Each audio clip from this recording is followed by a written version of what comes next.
আমরা পুরুষরা খুব অদ্ভুত। পুরুষরা কখনো সফল হতে চায় বাবা মায়ের জন্য, কখনো সফল হতে চায় প্রিয় মানুষটাকে পাওয়ার জন্য, একটা সময় খেটে মরে স্ত্রী আর সন্তানের জন্য। পরিবার প্রিয়জনের হাসিতে হাসে, তাদের দুঃখে আবার কাঁদে।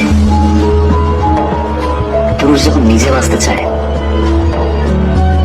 তখন সময় থাকে না। আমরা পুরুষরা আছি অন্যের জন্য। কিছু কিছু পরিবর্তন মানুষ নিজেই করে, আর কিছু কিছু পরিবর্তন মানুষের জীবনে আসে যেটা সে কখনোই চায় না, কখনোই আশা করেনি। এরকম অনেক জিনিস ঘটে, সেটা আমার জীবনে বহুবার ঘটেছে।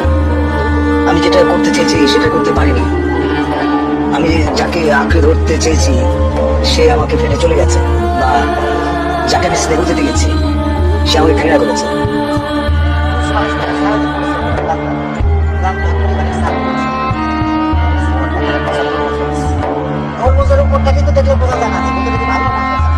সবাই খালি আমার গাড়িটাই দেখে, কিন্তু আমার কষ্টটাকে দেখে না।